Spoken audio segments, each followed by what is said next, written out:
Hey, Keegan, what was the difference in the fourth quarter?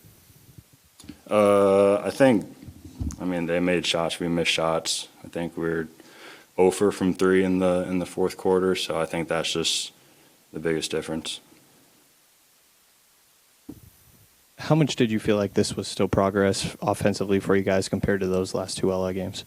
I think we played a lot faster with more pace, which got us, I feel like, a lot of more easy baskets, a lot more kick-out threes, especially in that first quarter and in the first half too. So I think our pace picked up. We weren't playing in the half court as much against a set defense. Keegan, DeMar has been pretty efficient across the board offensively this season. I know there's only one ball, so many mouths to feed on this offense, but what have you learned from his efficiency offensively and how he works over the last couple of years? Yeah, he's been great. I think the biggest thing that you notice is he gets to his spots pretty regularly, and he knows what he's going to get every time he touches the ball. So he's been in the league for however many years and seen however many defenses. So a guy like him, we've seen everything, gets pretty efficient throughout the years. Keegan, 29 assists tonight for you guys after a couple of games where you barely had any assists at all. The ball was moving better. Is that something you guys have tried to emphasize or at least had conversations about? Yeah, I think when we're in LA, it kind of stuck a little bit. There's a lot of, I think, one pass or no pass possessions, and especially in this league, you got to move the ball, move the defense, generate good shots. Boston's a team that does that really well. One dribble kicks, things like that, and that's something that we got to get better at. I think we did a good job of that today, just didn't knock down shots to finish.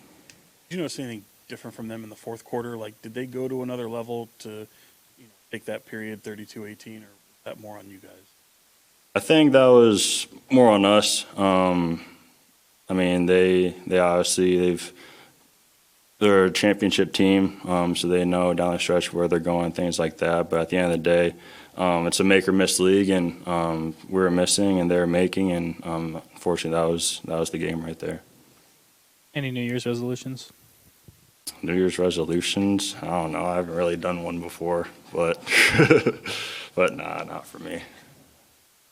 Thanks. Hey, Keon, before I ask you about maybe what happened in that second half of fourth quarter, just Nimi, someone you're obviously pretty close to, and I see you had some words with him there. Just what do you, how thrilled are you for the success that he's been able to have over there? A lot. Coming from the G League, two-way to standard, and he won a ring as well. So that doesn't happen every day. Very fortunate for him. So just happy to see him. Happy for the opportunity that he's getting over there. So it's always just glad to see people that and you've played with and things like that. So definitely happy for him. And the way you guys kind of kept pace with them and is pretty close all the way down that fourth quarter. Did they just kind of rise to a different level in the fourth? I wouldn't say so. I think a couple shots didn't go. We fouled a little bit, turnovers. I think that is more so what kind of happened there. We didn't have the best start to the second half either to kind of give ourselves some good energy going into the rest of the game. But I wouldn't say they really turned it up a notch. I think we just kind of went flat a little bit. Obviously not the outcome you want, but how much did this feel like offensive progress compared to the games out in LA? Definitely it's night and day for, how we played in LA and, a night like tonight. So I think we just have to whatever we did today just to keep it going. When the game starts, we have to be ready at the tip. I don't think we can kind of roll into the game. And, we've had some comeback wins, but that's definitely not something that you want to keep a healthy dose of for sure. Yeah, both you and Keegan both said that you guys feel like you guys gave this game away a little bit in terms of your shooting in the fourth quarter. What were you guys talking about in those timeouts, maybe like around 4 minutes left, to try to maybe stop the run that they were having? I think from what I can remember, one of the main things, I just think it was one of the sets they were running. They kind of scored on it a couple of times. So I just remember us talking about that and the adjustment that we were going to make to stop that. That's what I can remember right now. Yeah. Keon, did it feel like the fight was back a little bit tonight compared to these last couple games? I mean, yeah, absolutely. You could tell the difference. Like if you watch the Clipper game and you watch this one, you could definitely tell that we kind of showed up a little bit today opposed to those other games.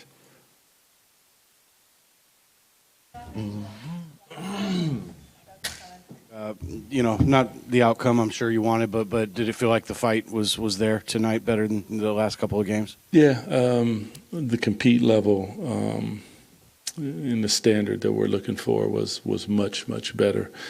This is a team that I think averages like 13 offensive rebounds. They ended up with 5, with 10 turnovers for us for 9 points. Some good stuff, like no moral victories. That's not what we're looking for. We're looking for victories, but step by step, and that compete is at a higher level, and that's what we need. Doug, the last couple of games, the ball's just been super sticky. Tonight, the ball was moving. I know you like to focus on defense, but the offense looked way better tonight. Is that something you guys have worked on? Yeah, especially with the two bigs, the word I like to use is continuity. And, the ability for one of them to be in an action. Once that action happens, the ball moves, and that's the whole point, is move the ball and move bodies.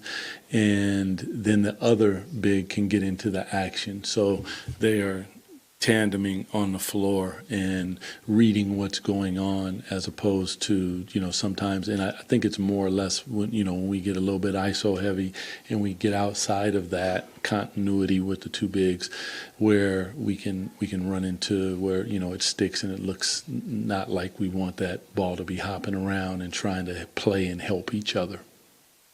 Doug, DeMar DeRozan's scoring is actually down around 4 points per game on average this year, but he's having an efficient year shooting-wise just across the board and averaging a career high in steals. How important is that at just this stage of his career to be as efficient as he is without needing the basketball as much? Yeah, I would look actually at the steals as long as he's not gambling.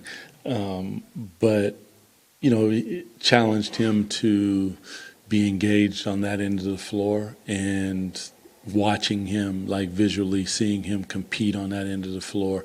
Like, everyone's going to have mistakes and get beat. I totally get that, but love what his effort on that end of the floor. We know what he is and what he does on the offensive end of the floor. That doesn't surprise me. He is a assassin of the highest regard, but defensively trying to compete and make sure that he is engaged on that end. I have the utmost respect for that.